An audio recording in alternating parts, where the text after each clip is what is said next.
Assalamualaikum warahmatullahi wabarakatuh. Hi everyone, how are you today? I hope you feel amazing as I am right now. My name is Nahana Azifah and I'm from Uswah Islamic Integrated Senior High School, Surabaya. On this very special opportunity, I would like to tell you a story entitled Finding Dory. Please enjoy. Dory was a baby blue tankfish.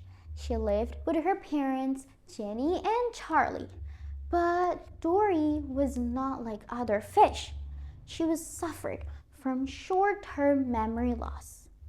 Dory's parents tried to help her with her memory, but nothing seemed to work. When she was little, Dory was separated from her parents. Alone, she wandered the ocean looking for them. As Dory swam, she asked the different sea creatures she met for help. As the years passed, Dory forgot all about her parents. She knew she was looking for something, but she couldn't remember what. Then one day, she saw a boat pass overhead. Nearby, she heard a panicked voice. "They took my son!" Someone cried out.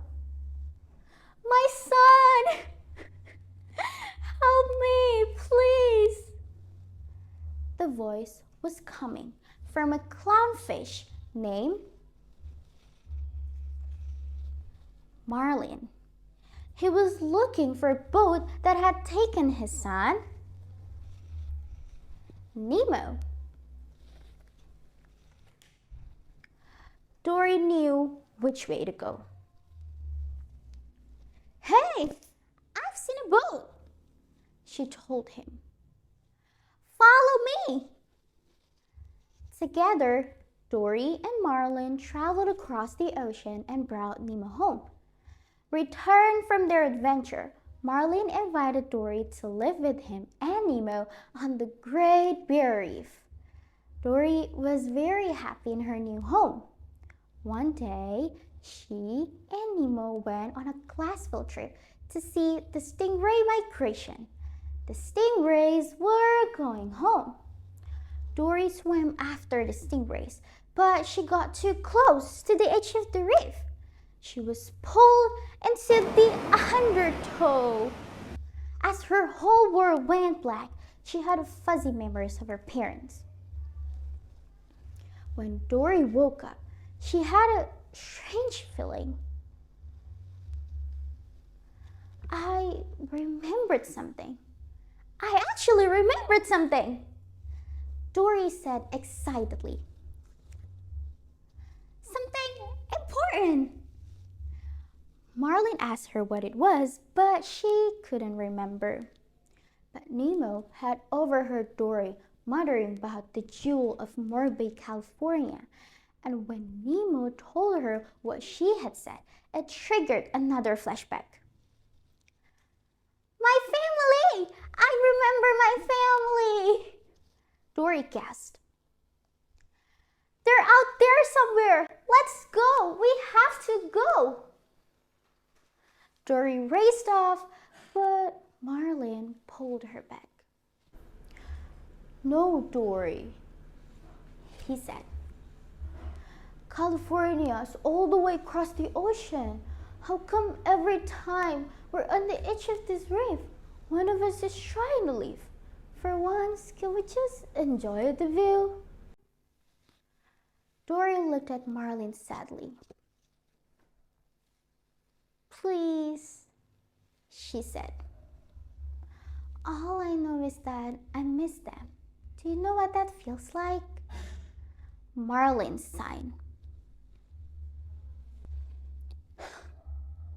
"I know what that feels like," he said, remembering how much he had missed Nemo when he was gone. Then Marlin and Dory went to California together, and also Nemo. On their journey to find Dory's parents, they had to face many challenges.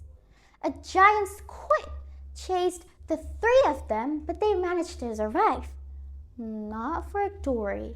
She got caught by humans who put her in a fish tank and separated her from Marlin and Nemo. She also got lost several times until she finally arrived at her childhood home following the trail of shells.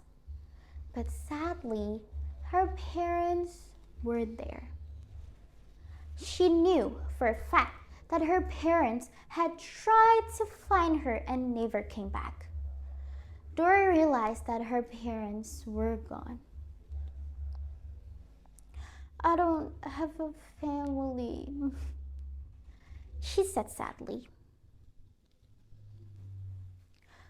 No, Dory, that's not true," Nemo said, shaking his head. After that incident, instead of giving up, Dory tried as hard as she could to meet her parents.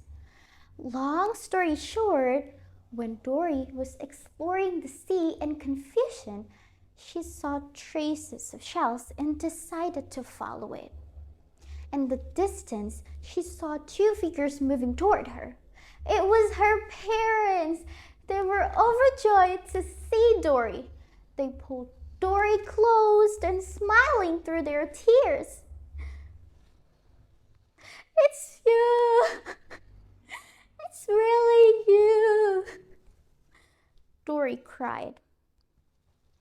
Finally, she could return to live with her parents and also Marlin and Nemo on the Great Barrier Reef.